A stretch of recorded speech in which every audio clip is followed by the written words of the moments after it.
Relax ചെയ്ത് എൻ്റെ ഇടത് കണ്ണിലേക്ക് മാത്രം നോക്കണേ.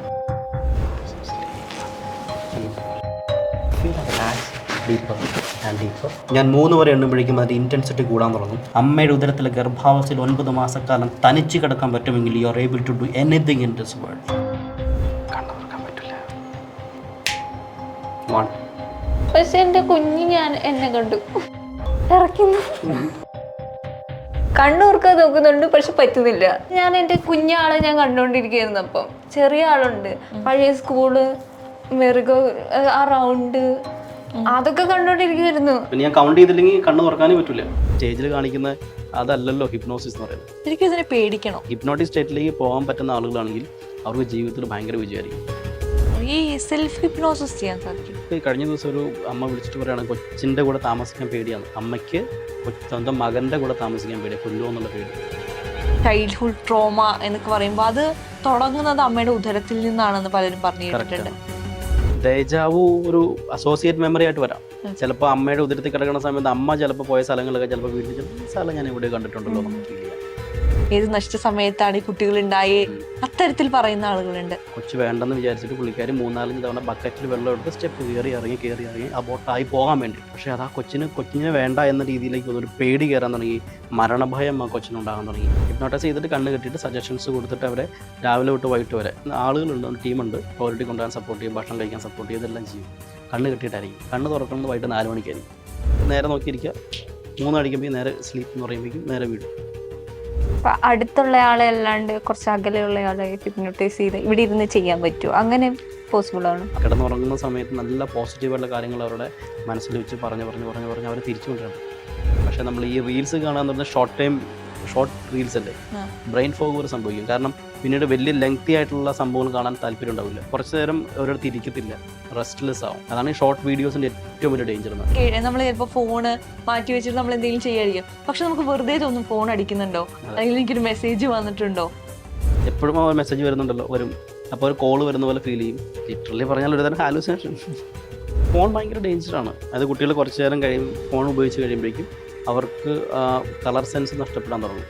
പിന്നെ ഒബ്ജക്ട്സ് മൂവ് ചെയ്യുന്നത് പോലെ ഇഷ്ടപ്പെടത്തില്ല, മൂവ് ചെയ്യാത്ത ഒബ്ജക്ട്സ് ഒന്നും അവർക്ക് കളിക്കാൻ ഇഷ്ടമില്ല. അങ്ങനെയുള്ള ഒരു സ്റ്റേജിലേക്ക് വരും. ഇപ്പോൾ വെർച്വൽ ഓട്ടിസം കുട്ടികൾക്ക് വന്നു തുടങ്ങിയിട്ടുണ്ട്. ഇനി അഡൽസിനുണ്ടാകാൻ സാധ്യതയുണ്ട്.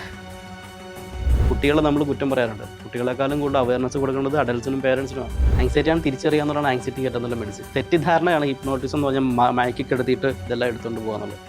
നമുക്ക് തന്നെ ചില സമയത്ത് തോന്നാറുണ്ട്, ഇപ്പൊ നമ്മൾ ഈ ദേജാവു എന്ന് പറയുന്നേ മുൻപ് കണ്ടിട്ടുള്ളതാണ് തോന്നുന്നു, അല്ലെങ്കിൽ പണ്ട് നടന്നിട്ടുണ്ടോ എന്ന് തോന്നുന്നു. അതും ഈ ഹിപ്നോട്ടിക് മൈൻഡ് സ്റ്റേറ്റും നമ്മൾ എന്തെങ്കിലും കണക്ഷൻ ഉണ്ടോ? ദേജാവു ഒരു അസോസിയേറ്റ് മെമ്മറി ആയിട്ട് വരാം. ചിലപ്പോൾ അമ്മയുടെ ഉദരത്തിൽ കിടക്കുന്ന സമയത്ത് അമ്മ ചിലപ്പോൾ പോയ സ്ഥലങ്ങളൊക്കെ ചിലപ്പോൾ വീട്ടിൽ ചിലപ്പോൾ ഈ സ്ഥലം ഞാൻ എവിടെ കണ്ടിട്ടുണ്ടല്ലോ നമുക്ക് ഫീൽ ചെയ്യാം. അമ്മയ്ക്ക് ചിലപ്പോൾ എന്തെങ്കിലും ഒരു ട്രിഗർ ചെയ്തിട്ട് ഇൻസിഡന്റ് ഉണ്ടാകാം. ചിലപ്പോൾ നമ്മൾ 7 വയസ്സ് വരെ നമുക്ക് ഓർമ്മകൾ ഉണ്ടാവില്ല. ഓർമ്മ ചില ബ്രെയിൻ ഡെവലപ്മെന്റ് ഉണ്ടാവില്ല. ഈ ബ്രെയിൻ ഡെവലപ്മെന്റ് ഉണ്ടാകാത്ത കാലം 7 വയസ്സ് വരെയാണെന്ന് വിചാരിച്ചു. ആ കാലഘട്ടത്തിൽ എവിടെയെങ്കിലും പോയി എന്തെങ്കിലും ഇൻസിഡന്റ് നമുക്ക് ഫീൽ ചെയ്തിട്ടുണ്ടെങ്കിൽ പിന്നീട് കുറേ കാലങ്ങൾക്ക് ശേഷം പോയിട്ടില്ല, അതിനുശേഷം പിന്നീട് ആ സ്ഥലത്ത് ഇവിടെയോ വന്നിട്ടുള്ള പോലെ ഫീൽ ചെയ്യാം.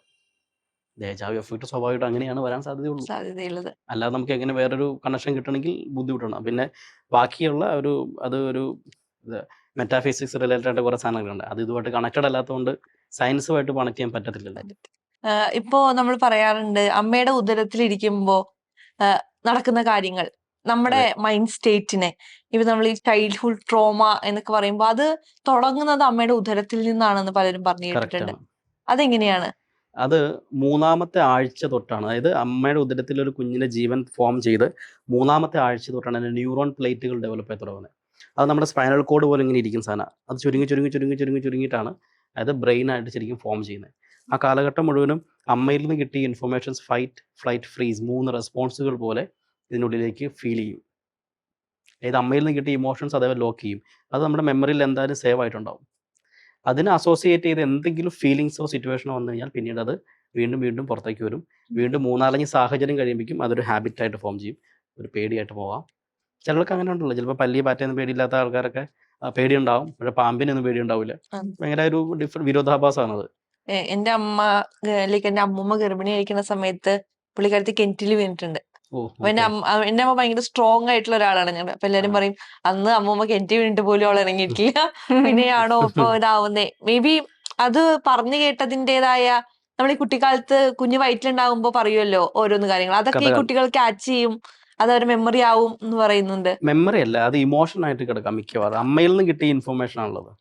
അത് ഈ അമ്മയിൽ നിന്ന് കിട്ടിയ ഇമോഷൻ അമ്മ എന്തെടുക്കുന്നോ അത് ഹോർമോണൽ വേരിയേഷൻ വെച്ചാണ് കുഞ്ഞിലേക്ക് കിട്ടുന്നത്. അപ്പൊ ഈ ചില അമ്മമാരൊക്കെ കുഞ്ഞുങ്ങൾ വേണ്ടാന്നിരിക്കുന്ന സമയത്ത് കുഞ്ഞുങ്ങൾ ഉണ്ടാവുമ്പോ ഏത് നശിച്ച സമയത്താണ് ഈ കുട്ടികൾ ഉണ്ടായി, ഉം. അത്തരത്തിൽ പറയുന്ന ആളുകളുണ്ട്. ഭയങ്കര ബുദ്ധിമുട്ടാണ്. എനിക്ക് തെറാപ്പി ചെയ്യുമ്പോൾ വരുന്ന കേസുകൾ ഇതെല്ലാം. ഓക്കെ. ചിലപ്പോൾ അമ്മമാര്, ഞാൻ തെറാപ്പി ചെയ്യുമ്പോൾ മിക്ക കേസുകളിലും വരുന്ന അമ്മമാർ, ഒന്നുകിൽ അമ്മമാർ ഈ വീട്ടിലെ വഴക്ക് കാരണം കൊച്ചു വേണ്ട എന്ന് വിചാരിച്ചുകൊണ്ട്, ഞാനൊരു സംഭവം പറയാം. അത് കൊച്ചിനെ ഭയങ്കര ട്രോമ എടുത്ത് കഴിയുമ്പോൾ പിന്നെ എന്താ സംഭവം എന്ന് അമ്മയോട് ചോദിച്ചപ്പോൾ കൊച്ചു വേണ്ടെന്ന് വിചാരിച്ചിട്ട് പുള്ളിക്കാരി 3-4 തവണ ബക്കറ്റിൽ വെള്ളം എടുത്ത് സ്റ്റെപ്പ് കയറി ഇറങ്ങി അബോട്ടായി പോകാൻ വേണ്ടിയിട്ട്, ഉം. ഓ. സ്വാഭാവികമായിട്ട് അബോട്ടായി പോകാൻ വേണ്ടിയിട്ട് ചെയ്തതാണ്. പക്ഷേ അത് ആ കൊച്ചിനെ വേണ്ട എന്ന രീതിയിലേക്ക് വന്നു. ഒരു പേടി കയറാൻ തുടങ്ങി, മരണഭയം ആ കൊച്ചിനുണ്ടാകാൻ തുടങ്ങി. പിന്നീട് ഒരു കാര്യത്തിലും ചെയ്യുമ്പോൾ മുന്നോട്ട് പോകുമ്പോൾ അതിന് പറ്റത്തില്ല, ഒരു ഫിയറായി. അത് ആ ഇൻസിഡൻ്റ് എടുത്ത് കളഞ്ഞ് പതുക്കെ റിലീസ് ചെയ്ത് പുതിയ സാധനം പ്ലേസ് ചെയ്ത് കോൺഫിഡൻസ് ബിൽഡ് ചെയ്യണം. സേഫ് പ്ലേസ് എന്ന് പറയും. ഉം. ഇതൊക്കെ ചെയ്തതിന് ശേഷം അതിനെ റിലീസ് ചെയ്ത് കഴിഞ്ഞാൽ ഓക്കെ ആവും. ഓക്കെ. ഇതാണ് ഹിപ്നോസിസ് ഹിപ്നോസിസ്. ആൻഡ് ഹിപ്നോതെറാപ്പി എന്ന് പറയും. ഓക്കെ. ഇനി നമുക്ക് അടുത്ത വിഷയം മെസ്മറിസം ആണ്. ഓക്കെ. എന്താണ് മെസ്മറിസത്തെ കുറിച്ച് നിന്റെ അഭിപ്രായം എന്താണ്? പോസിബിൾ ആണ് ശരിക്കും മെസ്മറിസം ചെയ്ത ബോധം കെട്ട് വീണ് പോസിബിൾ ആണ്. ബോധം കെട്ട് വീഴത്തില്ല. ഞാൻ വേണമെങ്കിൽ കാണിച്ചു തരാം. നമുക്കിത് കഴിഞ്ഞ അത് സെഷൻ മെസ്മറിസം മെസ്മറിസം വഴി കാണിച്ചു നമുക്ക് ഒരു എക്സാമ്പിൾ അറിവ് കാണാം. ചെയ്യാവുന്നതാണ്. മെസ്മറിസിന് നമ്മളൊരു എക്സാമ്പിൾ കാണാം. റിലാക്സ് ചെയ്ത് എൻ്റെ ഇടത് കണ്ണിലേക്ക് മാത്രം നോക്കണേ. കൈ ലൂസ് ചെയ്ത് ഓക്കെ, ഇടത് കണ്ണിലേക്ക് മാത്രം നോക്കി. Now close your ice.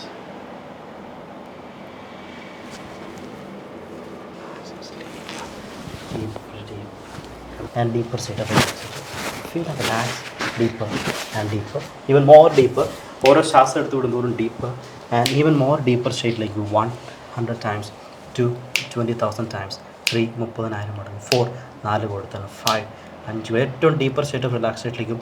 ഇപ്പോൾ നിങ്ങളുടെ മനസ്സിൽ ചിലപ്പോൾ ഒരുപക്ഷെ മനസ്സിന് ഏറ്റവും ഡിസ്റ്റർബിംഗ് ആയിട്ടുള്ള ഒരു ഇമോഷണൽ ട്രോമ, എന്തെങ്കിലും ഇമോഷണൽ ഇൻസിഡൻറ്റ് കയറി വന്നിട്ടുണ്ടെങ്കിൽ അത് ചിലപ്പോൾ എക്സ്പ്രസീവ് ആവും, ചിലപ്പോൾ സങ്കടം വരാം, ദേഷ്യം വരാം, ഭയം വരാം, what ever it is.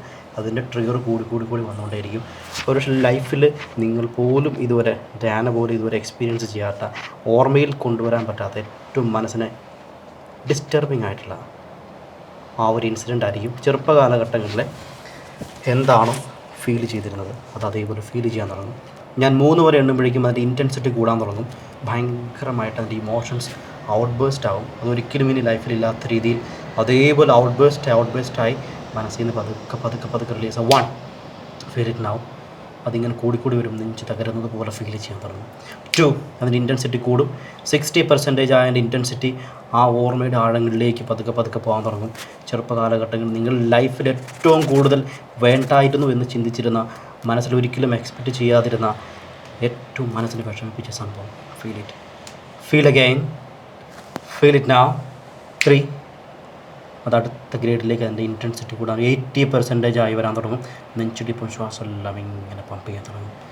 Feel it now. Feel again. ശരിക്കും ആ ഇമോഷൻ അതേപോലെ ഫീൽ ചെയ്യാം. ഇത് റിലീസ് ചെയ്യാൻ പറ്റുന്ന ഏറ്റവും നല്ല സോഴ്സാണ്. ഓർക്കുമ്പോൾ ശരിക്കും ഭയങ്കരമായ സങ്കടം വന്നിട്ടുണ്ടാകും. Feel it. ഒരിക്കലും നിങ്ങളുടെ ലൈഫിൽ ഇല്ലാത്ത രീതിയിൽ ആ ഇമോഷൻസൊക്കെ മാഞ്ഞലിഞ്ഞു പോകും. അത് ഓർക്കും തോറും മറന്നു പോകും. The more you try to recall the more you forget it. ഓർക്കും തോറും മറന്നു പോകും. അതിന് പകരം പോസിറ്റീവ് ഇൻഫർമേഷൻ, ലൈഫിൽ നിങ്ങൾക്ക് അച്ചീവ് ചെയ്യാൻ പറ്റില്ല എന്ന് നിങ്ങൾ പറഞ്ഞ കാര്യങ്ങളിൽ അച്ചീവ് ചെയ്ത നിമിഷങ്ങൾ ഉണ്ടായിട്ടുണ്ടാകും. അതാണ് നിങ്ങളുടെ കോൺഫിഡൻസ്. Feel it. അത് പറയുമ്പോൾ വല്ലാത്തൊരു നെഞ്ചിലൊരു ഫീൽ കിട്ടും. ഭയങ്കര കോൺഫിഡൻസ് ഫീൽ ചെയ്യാൻ തുടങ്ങും. അതേ ഇമോഷൻ ശരിക്കും ഫീൽ ചെയ്യാം. Feel more confident. ഇന്നോട്ട് നിങ്ങൾ പ്രൂവ് ചെയ്യണം. ബിലീവ് ദാറ്റ് അമ്മയുടെ ഉദരത്തിലെ ഗർഭാവസ്ഥയിൽ 9 മാസക്കാലം തനിച്ച് കിടക്കാൻ പറ്റുമെങ്കിൽ you are able to do anything in this world. And slowly and very slowly you become more happy. ഞാൻ 1 തൊട്ട് 5 വരെ കൗണ്ട് ചെയ്യുമ്പോഴേക്കും നമ്മൾ ഡീപ്പ് ഹിപ്നോട്ടിക് സെറ്റ് ചെയ്യുന്ന അതൊക്കെ ഓപ്പൺ അപ്പ് ആയി വരികയും ചെയ്യും. And becomes more happy and energetic. എപ്പോഴാണോ ഉപബോധ മനസ്സിൽ നിങ്ങളുടെ പ്രോബ്ലംസിന് സൊല്യൂഷൻ കണ്ടുപിടിക്കുക, ആ സമയത്ത് ഓട്ടോമാറ്റിക്കലി കണ്ണ് തുറക്കപ്പെടും. ഞാൻ കൗണ്ട് ചെയ്യുന്ന പോലുമില്ല. അത് സമയത്ത് മാത്രമേ കണ്ണ് തുറക്കാൻ പറ്റുള്ളൂ. Unless you cannot. കണ്ണ് തുറക്കാൻ പറ്റില്ല. എത്ര സമയം എടുക്കും അത്? പെട്ടെന്ന് ആയിക്കോളും. മനസ്സ് ഹീലാക്കി കഴിയുമ്പോൾ ഓട്ടോമാറ്റിക്കലി അതിന് ട്രിഗർ കൊടുക്കണം. ട്രിഗർ കൊടുത്താൽ ഓപ്പൺ ആവും. ഇല്ലെങ്കിൽ അങ്ങനെ കിടക്കും.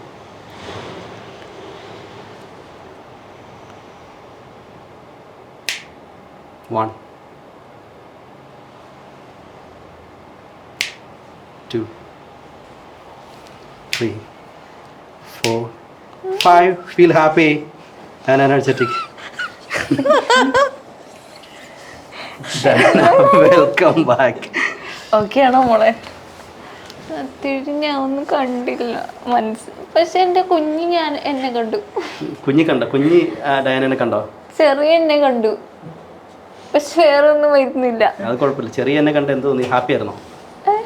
ഞാൻ ഒരു ഉടുപ്പൊക്കെ ഇട്ടുന്നെങ്കിൽ എന്നെ കണ്ടു. അപ്പോൾ നമുക്ക് ആ ചൈൽഡ്ഹുഡ് മെമ്മറീസിൽ നല്ല പോസിറ്റീവായിട്ട് സംഭവം ഉണ്ടായിരിക്കും. എന്തെങ്കിലും നല്ല പോസിറ്റീവ് ഇൻപുട്സ് ആയിരിക്കാം. അല്ലെങ്കിൽ തലവേന ഉണ്ടോ? ഇല്ല. ഓക്കെ അല്ലേ? ഫേസിലുള്ള വ്യത്യാസം ഇപ്പോൾ നോക്കിയാൽ അറിയാം. വീണ പോലെയാണോ? ഫേസിൽ കളർ ഉണ്ടോ നോക്കി. എന്താ നിനക്ക് തോന്നണേ? എന്താ വിറയ്ക്കുന്നുണ്ടോ? വെള്ളം വേണോ? വേണ്ട. സോ അപ്പോൾ ഓൾ ദി ബെസ്റ്റ്. ഇനി ഭാവിയിൽ അറിയപ്പെടുന്ന ഒരു ജേർണലിസ്റ്റ് ആണ് അല്ലേ? അതെ, നന്ദിയുണ്ടെന്നൊക്കെ. ഇതിപ്പോ ഇതാണ് മെസ്മറിസം. മെസ്മറിസം ചെയ്ത് നമ്മൾ ഹിപ്നോട്ടിക് സ്റ്റേറ്റിലേക്ക് കൊണ്ടുപോയിട്ട് ഏജ് റെഗുലേഷൻ ചെയ്യാം. മെസ്മറിസം ചെയ്യുമ്പോൾ ഞാനിപ്പോൾ കൈ പിടിച്ചെന്നുള്ളൂ, ടച്ച് ചെയ്യണ്ട. ഞാൻ പക്ഷെ കണ്ണു തുറക്കാൻ നോക്കിയിരുന്നു. കണ്ടിരുന്നു ഞങ്ങൾ എനിക്കിത് പറ്റുന്നുണ്ട്. വീഡിയോ ഉണ്ട്. ഞാൻ വിചാരിച്ചില്ല ഇവൾ ഇത്ര പെട്ടെന്ന് വീഴുന്നു ഞാൻ പ്രതീക്ഷിക്കുന്നില്ല. ഞാൻ കുറച്ച് ടൈം എടുക്കുന്ന വിചാരിക്കുന്നേ. വീഴുന്ന ഞാൻ അറിയുന്നുണ്ട് പക്ഷെ എനിക്ക് വേറെ ഒന്നും അറിയത്തില്ല. കണ്ണു തുറക്കാൻ നോക്കുന്നുണ്ട് പക്ഷെ പറ്റുന്നില്ല. കുഞ്ഞ് എന്നെ കണ്ടു. വർത്താനം പറയാതെ കേട്ടോ, അനങ്ങാൻ പറ്റില്ല. കണ്ണു എനിക്ക് തുറക്കാൻ പറ്റുന്നില്ല.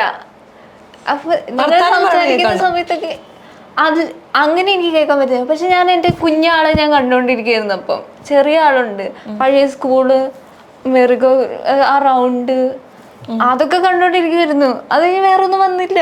ഞാൻ തിരിച്ചു വരുന്നില്ല പറഞ്ഞിരുന്നെങ്കിലും അത് ഞാൻ നെഗറ്റീവ് ഇൻസിഡന്റ് ഓർക്കാനാണ് പറഞ്ഞത്. എന്തെങ്കിലും ട്രോമാറ്റിക് ആയിട്ടുള്ള അപ്പോൾ പക്ഷേ അതുമായി അതുമായിട്ട് വന്നേക്കും. അത് ഒന്നോളം ഓപ്പൺ ചെയ്ത് കിട്ടും. നമ്മളിപ്പോൾ അതിന്റെ ആവശ്യമില്ലാത്തതുകൊണ്ട് ഞാൻ ചുരുക്കി ചെയ്തത്.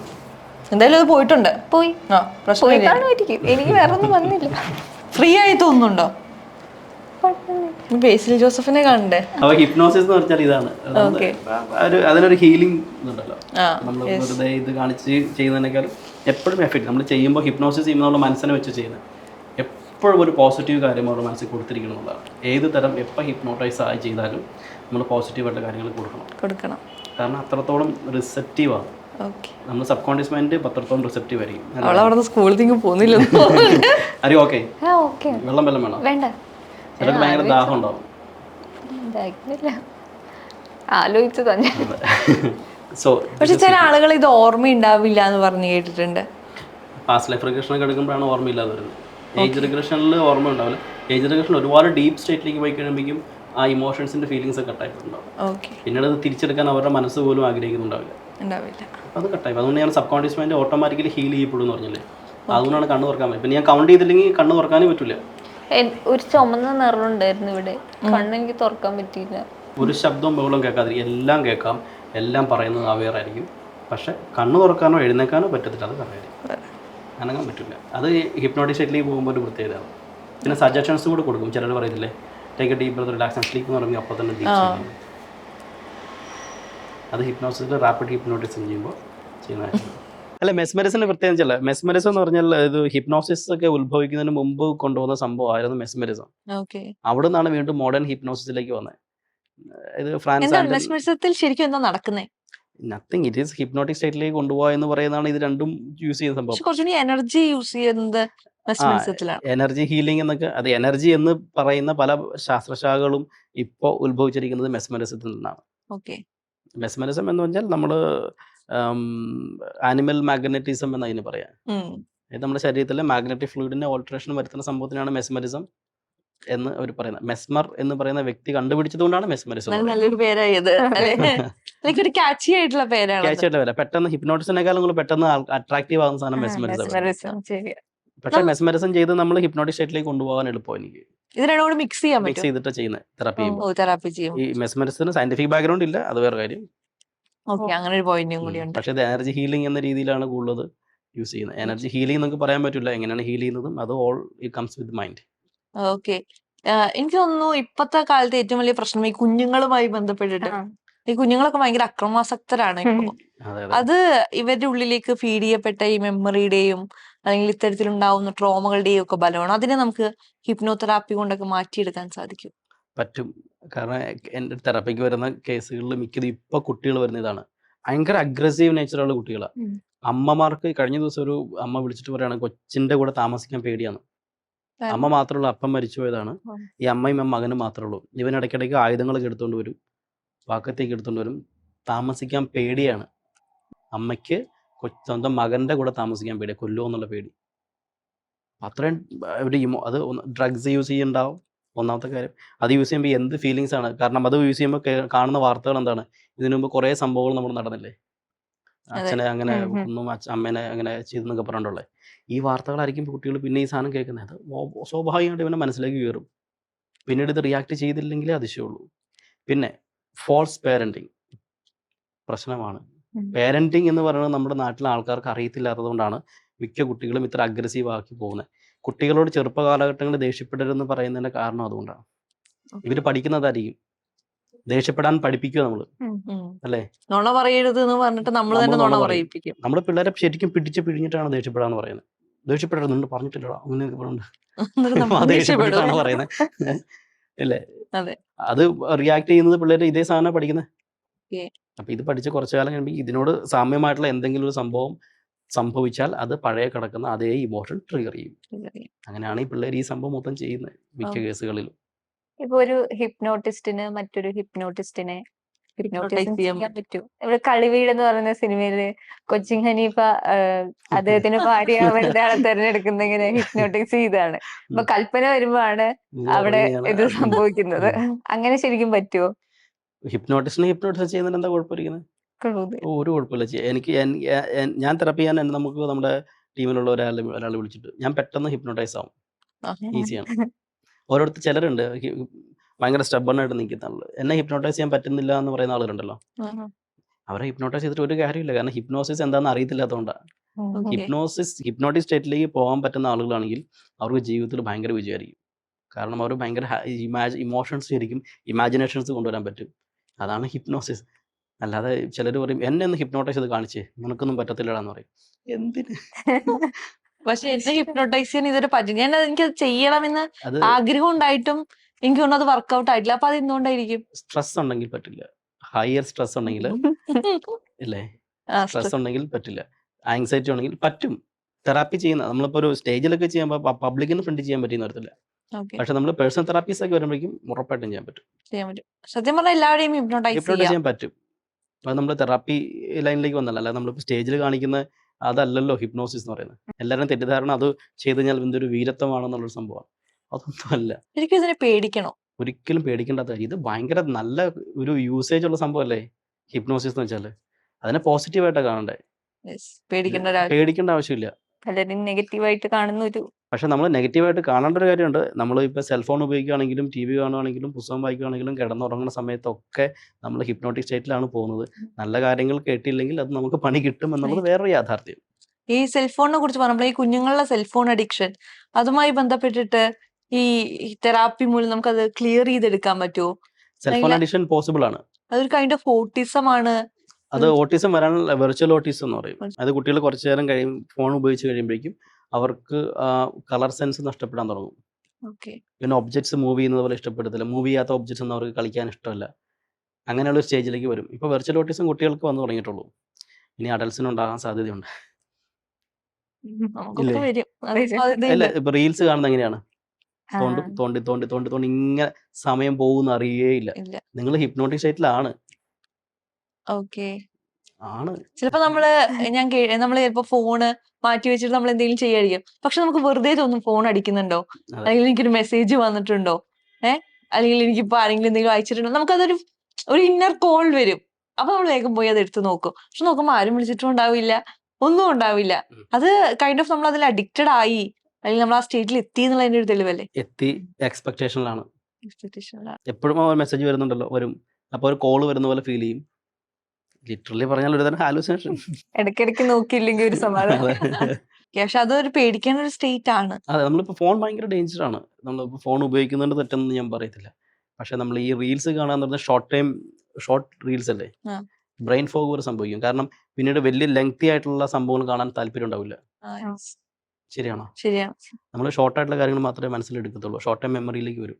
അത് മതി എന്നുള്ള തീരുമാനത്തിലേക്ക്. പിന്നെ അതുകൊണ്ട് നമ്മൾ കുറച്ചു നേരം ഒരിടത്ത് ഇരിക്കത്തില്ല, റെസ്റ്റ്ലെസ് ആവും. കുറച്ച് നേരം ഇരിക്കാന്നുണ്ടെങ്കിൽ പിന്നെ ഇവിടെ ഇരിക്കുന്നത് എഴുന്നേറ്റ് അപ്പുറമായിട്ട് പോയിരിക്കും. പിന്നീട് അടുത്ത കുറച്ച് നേരം ഫോൺ കാണും, ഇത് തോണ്ടിക്കൊണ്ടിരിക്കും. ഓക്കെ. അതാണ് ഈ ഷോർട്ട് വീഡിയോസിന്റെ ഏറ്റവും വലിയ ഡേഞ്ചർ എന്ന്. പണ്ടൊക്കെ ഒരു സിനിമയൊക്കെ കാണാമായിരുന്നു, ഫോണിൽ സിനിമ കാണുന്ന ഒരു ഹാബിറ്റ് ആയിരുന്നു കുറച്ച് നാൾ മുമ്പ്, അതെ. അല്ലേ? ഇപ്പൊ അത് കട്ടായി. ഇപ്പൊ സിനിമ വേണ്ട, ഇതിലേക്ക് വന്നു. ഇപ്പൊ സിനിമകൾ വരെ റീല് പോലെ കട്ട് ചെയ്തിട്ട് ഇൻസ്റ്റാഗ്രാമിൽ അതാണ് വീഴുന്നുണ്ട്. ആൾക്കാർക്ക് ഇഷ്ടം.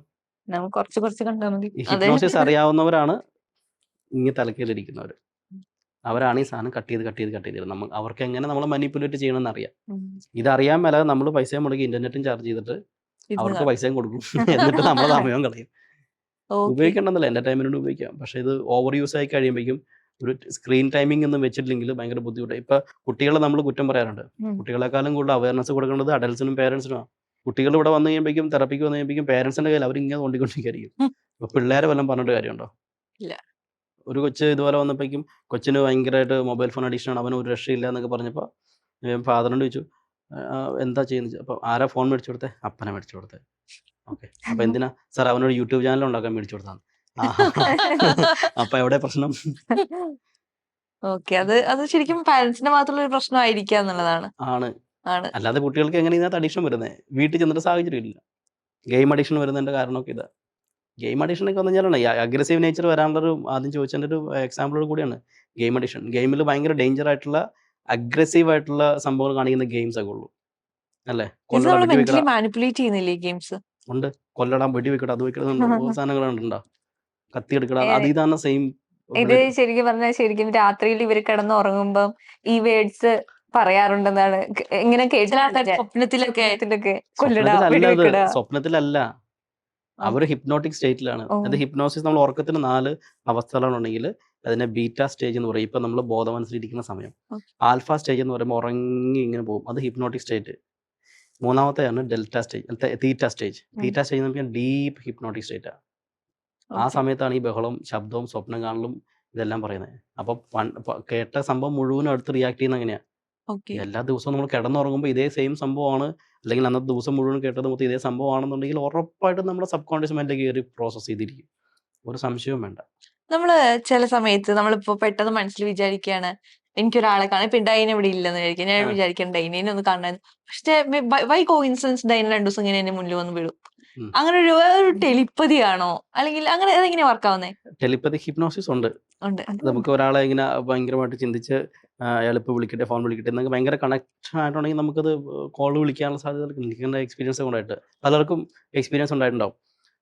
ഇപ്പോൾ വിചാരിച്ചതുള്ളൂ അപ്പോഴത്തേക്കും കോൾ തോന്നും, അല്ലേ? ആ, ആ. കൂടുതലും ഭാര്യ ഭർത്താക്കന്മാർ തമ്മിലായിരിക്കും കൂടുതൽ കണക്ഷൻസ് വരിക, അല്ലെങ്കിൽ കാമുകൻ കാമുകിയായിരിക്കും, അല്ലെങ്കിൽ ഇവർ ഭയങ്കര അറ്റാച്ച്ഡ് ആയിരിക്കും. ഓക്കെ.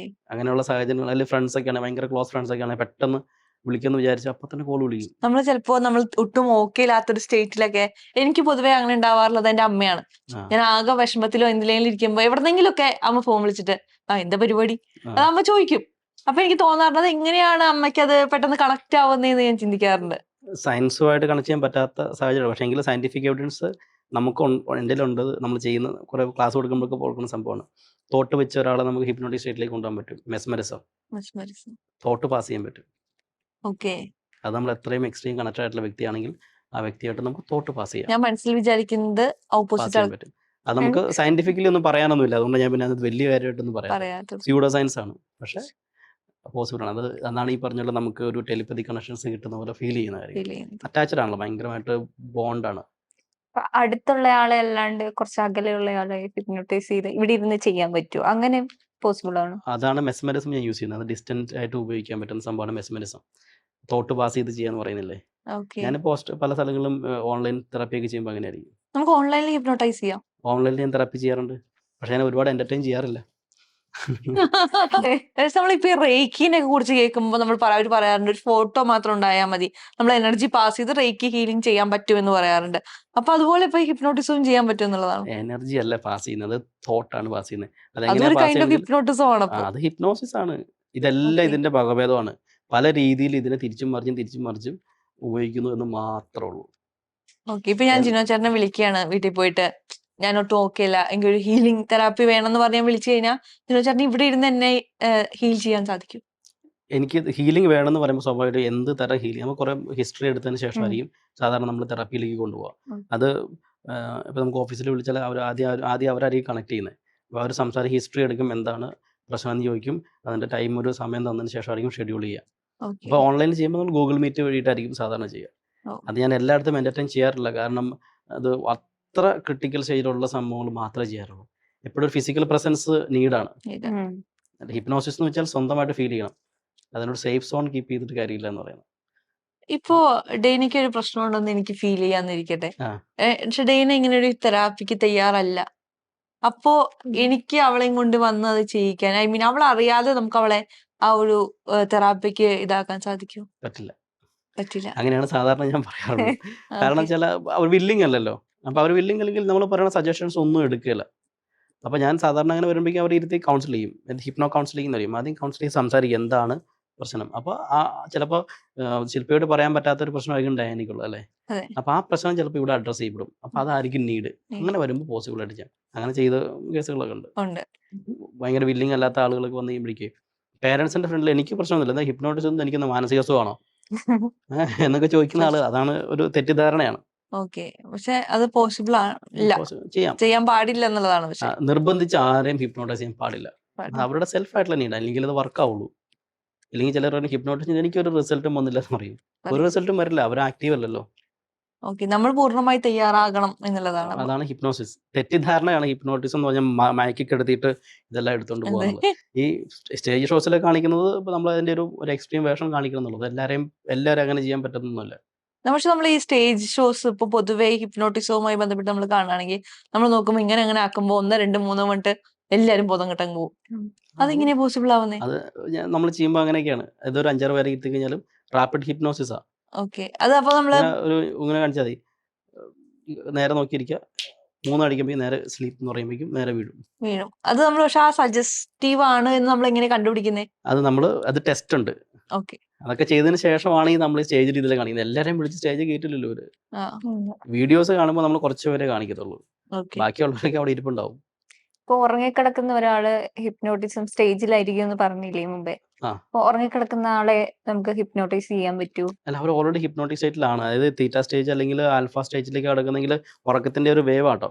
നമ്മൾ EEG കിട്ടുന്ന കൃത്യമായിട്ട് അറിയാൻ പറ്റും. അതിന്റെ വേവ് ലെങ്ത് ECG പോലെ തന്നെ ബ്രെയിനിൽ സ്കാൻ ചെയ്യുമ്പോൾ കൃത്യമായിട്ട് അറിയാൻ പറ്റും. അപ്പോൾ ആ സ്റ്റേജിലാണ് കിടക്കുന്നെങ്കിൽ നമുക്ക് അവർ കൊടുക്കുന്ന സജഷൻസ് ഭയങ്കര സ്ട്രോങ് ആണെങ്കിൽ അവർ ഭയങ്കരമായിട്ട് ചേഞ്ച് വരും. കാരണവന്മാരൊക്കെ മക്കൾക്ക് കൊടുക്കേണ്ട ഏറ്റവും നല്ല സംഭവം അതാണ്. കിടന്നുറങ്ങുന്ന സമയത്ത് നല്ല പോസിറ്റീവായിട്ടുള്ള കാര്യങ്ങൾ അവരുടെ മനസ്സിൽ വെച്ച് പറഞ്ഞ് അവരെ തിരിച്ചു കൊണ്ടുവരാൻ പറ്റും. ഈ കുഞ്ഞുങ്ങൾക്ക് നമ്മൾ താരാട്ടുപാട്ടൊക്കെ പാടി കൊടുക്കുന്നേ നല്ല കാര്യങ്ങളല്ലേ പറയുള്ളൂ. അതെ.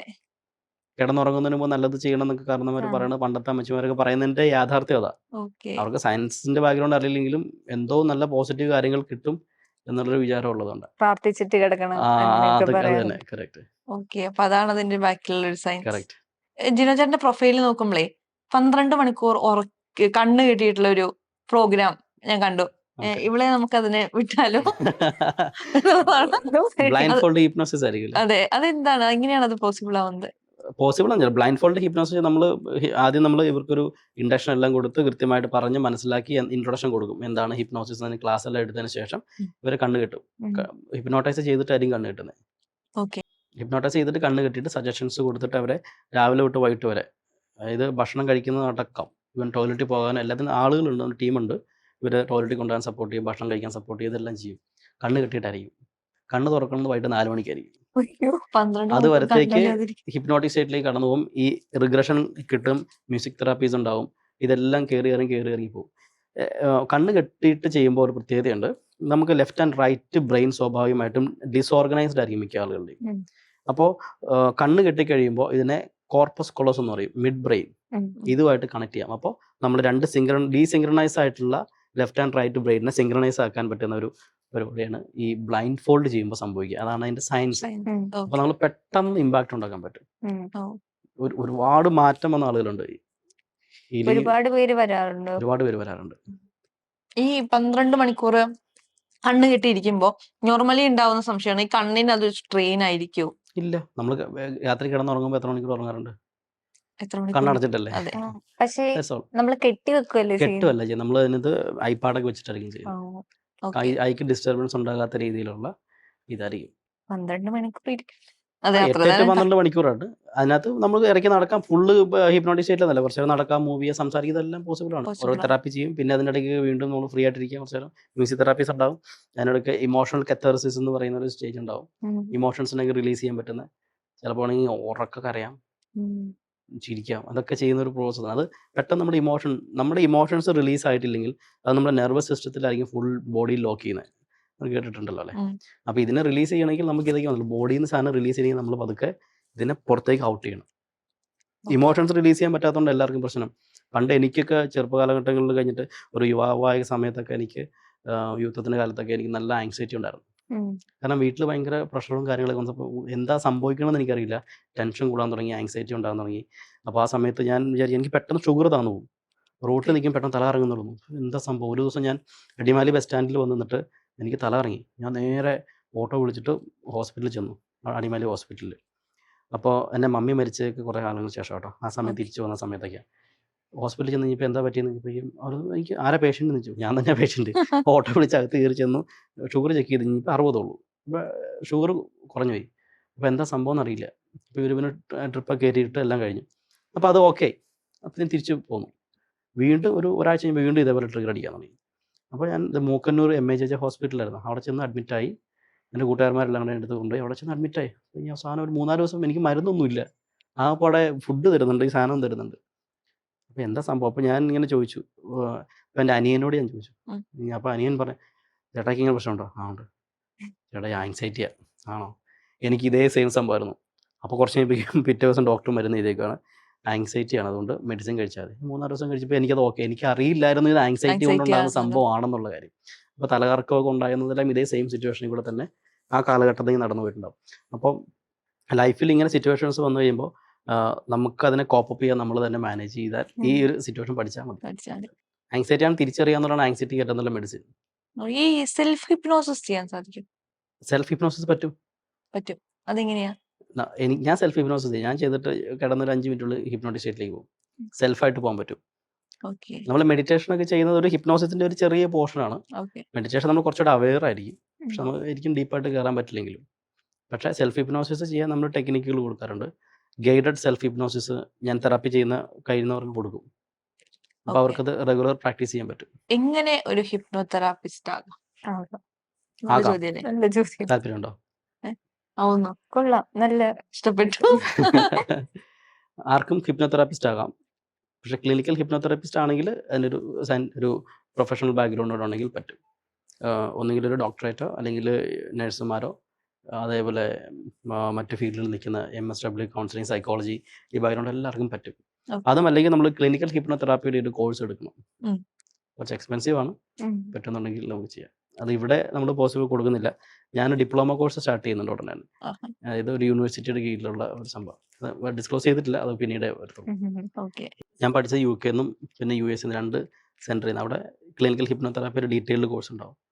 അതാണ് ഞാൻ എക്സ്പെൻസീവ് എന്ന് പറഞ്ഞതിൻ്റെ കാരണം. അത് പഠിച്ചാൽ ക്ലിനിക്കൽ ഹിപ്നോതെറാപ്പിസ്റ്റ് ആയി ഈസിലി വർക്ക് ചെയ്യും. കാരണം ഈ യൂട്യൂബിലൊക്കെ പെട്ടെന്ന് പഠിക്കാനുള്ള ടെക്നിക്സ് അത് വെറുതെ ചെയ്യാനുള്ള തെറാപ്പി 1000 രൂപയ്ക്ക് തെറാപ്പിസ്റ്റ് ആകാൻ പറ്റും. എങ്ങനെ പറ്റും? ഒരു ഫിസിയോതെറാപ്പിസ്റ്റ് ആണെങ്കിൽ എത്ര വർഷം പഠിക്കണം? 4 വർഷം മിനിമം പഠിക്കണ്ടേ? ചുമ്മാതല്ലല്ലോ. 3 മിനിറ്റിലും 5 മിനിറ്റിലൊക്കെ മെന്റലിസം പഠിപ്പിക്കുന്ന യൂട്യൂബ്. മെന്റലിസം ടെക്നിക്കല്ലേ? ടെക്നിക്കാണ്. അത് ഒരു പണ്ട് മാജിക് എങ്ങനെയായിരുന്നു അതേപോലെയാണ് മെന്റലിസം. ഒരു എന്റർടൈൻമെന്റ് ആർട്ട് എന്ന രീതിയിൽ തമാശയ്ക്കും രസത്തിനൊക്കെ ചെയ്യാൻ ഒരുപാട് നല്ല രസമാണല്ലോ. പക്ഷെ അതിൻ്റെ ഇടയ്ക്ക് ഒരു ഹിപ്നോസിസ് യൂസ് ചെയ്യുന്നുണ്ടെന്നുള്ളതാണ് വേറെ കാര്യം. മിക്ക മെന്റലിസ്റ്റുകളും ഹിപ്നോസിസ് അറിയാവുന്നവരായിരിക്കും. ഇനി എന്തെങ്കിലും സംശയങ്ങളുണ്ടോ? ഇല്ല. അപ്പൊ എന്തായാലും ഒരുപാട് താങ്ക് യു. വെൽക്കം. ഇനിയും മറ്റു വിഷയങ്ങളുമായി നമുക്ക് വീണ്ടും കാണാം. തീർച്ചയായിട്ടും. അപ്പൊ ഹിപ്നോസിസ് എന്താണെന്ന് വ്യക്തമല്ലോ അല്ലേ? അതെ, ക്ലിയർ ആയി. സംശയമൊന്നും ഇല്ലല്ലോ അല്ലേ? Okay, thank you. Yes, welcome.